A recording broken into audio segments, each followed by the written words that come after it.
Last night's game between you guys and the Canes got super chippy. And looking at the box, usually you had 12 penalty minutes in last night's game. Yeah. Most nights that's going to lead the team in penalty minutes. But you look down the list. Duhaime had 15 penalty minutes. Mikey had 19. Willie had 14. He's no stranger to the penalty box. But, that was a wild game. You were chirping at somebody from the penalty box. Take us through what kind of lit the fuse there between you guys and the Canes.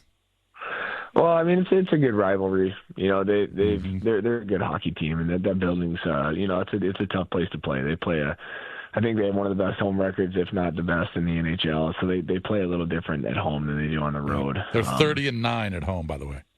Yeah, it's crazy. Yeah. So they're a good hockey team, and going into that building, you know what you're going to get. And I wouldn't say it was anything in particular, except for I think we were down a little bit. The game got away from us, at times, and guys get frustrated. And then, I think if guys feel, how it goes, you feel slighted in any way, then it's if we're down 5-1, I'm gonna try and take some skin here. So.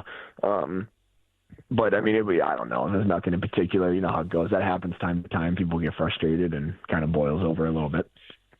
Do you think Ovi is getting sick of getting asked about breaking Gretzky's record before every single game at this point? Comes with the territory. Yeah, I think it. Great. What is it? With great power comes great responsibility. Mm-hmm. So I think. He's going to be asked about that even after he breaks it. It's going to be, it's like me being like, the only question I got asked in my whole career was, Nick, how'd you grow up in Alabama and play hockey? And it's like, guys, we've answered this like 1,000 times. So right. You're tired of giving that answer, yeah. Yeah. So that's my great chase question that Ovi gets the equivalent. So I think I think O is doing a great job of managing.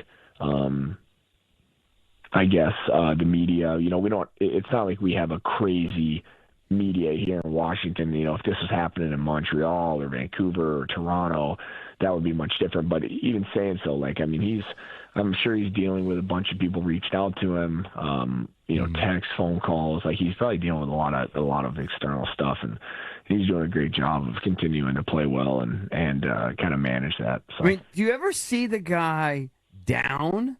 It's like, we're on the outside, right? Anytime we see him, the guy's up, right? He just always seems to be like a freaking joy to be around. Does he ever have bad days? I would be too if I had 890-something reps. Yeah. That's true. Are you amazed by his diet?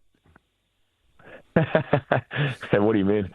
Well, there was an article in The Athletic talking about, he's known for the Cheetos and the Subway and chicken parm and chicken parm all the time. He just eats like a regular guy, but not like some elite athlete who has a nutritionist. Because when we ask you about your diet, you have a pretty strict diet. It sounds like.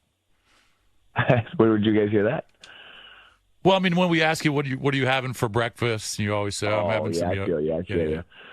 Yeah. No, I would say so. I'm not going to turn down I had a cookie on the plane last night. Right. That was from the restaurant. I'm not going to turn that down. I still have a sweet tooth, and I'm still going to have, some beers and wine or whatever. When we go out to dinner with the fellas, or if we go out with my wife for a date or something. But I would definitely say as I've gotten older, any type of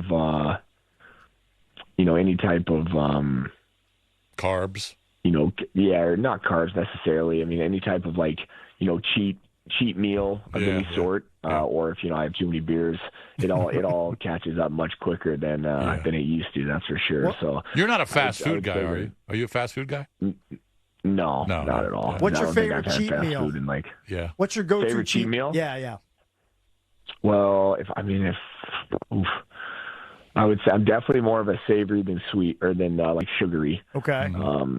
And then I would say I'm a huge breakfast guy. I love I could crush some banana pancakes, things like that, lathered in syrup and butter. I think I'd probably say that would probably be my last breakfast if I had to pick. Gotcha. Talking to Nic Dowd, Cap Center, powered by Verizon. All right, big picture. Well, I guess it's small picture, but the last week hasn't been great, right? You guys have lost 4 out of 5.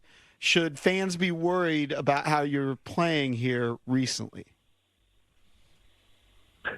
No, I mean, I don't think we're worried. I think it's a narrow scope, right? Mm-hmm. I mean, you want to look at big picture. We won a lot of hockey games. We were the first team to clinch playoffs in the NHL.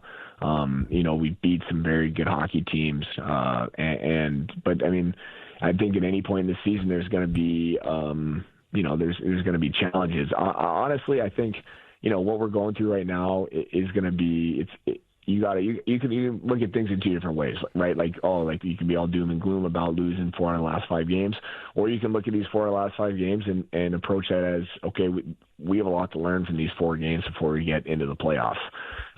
Because every single night applies or suggests the ability to get better or learn from your mistakes. And I think every night there's